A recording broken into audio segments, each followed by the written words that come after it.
So today I have a very quick follow-up video to a video I posted earlier this week about fixing the yellow bar problem on the Coco 2. If you haven't seen that video, then don't bother watching this one because it doesn't make sense without seeing the other video first. But in that earlier video I asked people to comment about the approach that I'd taken for the repair and in particular whether I should have replaced component R10. Now, before we go too much further, I should point out that I am in no way an expert in these repairs. I'm a person who buys stuff on eBay and tinkers around and tries to fix it. That's why we have a disclaimer. But I did think the debate was an interesting one, so I decided I'd revisit it, take our TRS-80 Coco 2 to pieces again, and measure the value of R10. So some of the excitement was probably caused by Radio Shack themselves, thanks to comments in the TRS-80 Coco 2 service manual. They suggest that the yellow bar problem could be caused by a defective U4, an improper value of capacitor C26, or an increase in value in resistor R10. I fixed the problem without ever measuring R10, and that's why we're here today. There are a couple of reasons why I didn't do that. One, I found a solution without testing R10, and two, in my experience, which is somewhat limited, see disclaimer, I doubted that the resistor had changed in value.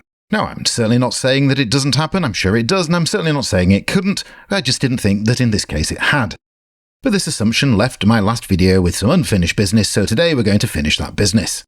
So as I disassemble our Coco 2 for what I really hope is the last time, and before I go to the trouble of unsoldering R10 and lifting its leg so I can measure the resistance out of circuit, let's take a look at what it should be.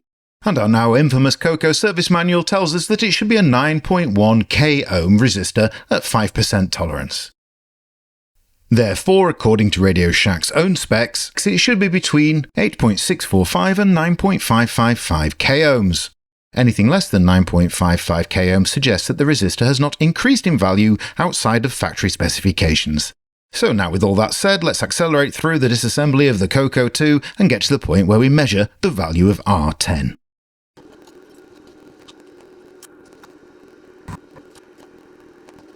As a quick reminder, we're looking for something between 8.645 and 9.555 k-ohms, or our nominal 9.1 k-ohm 5% tolerance resistor. And the measured value is 9.2 k-ohms. So our 9100 ohm resistor is only 100 ohms away from its nominal value, and actually, although it's a 5% resistor, it's only a little over 1% above its nominal value.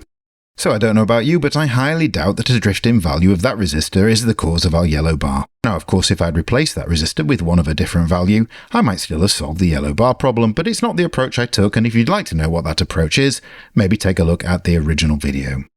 But if you got here because of that original video, I'd just like to thank you so much for your comments. It's things like that that really do help us all improve, and I'm grateful for the opportunity to reinvestigate our Coco 2.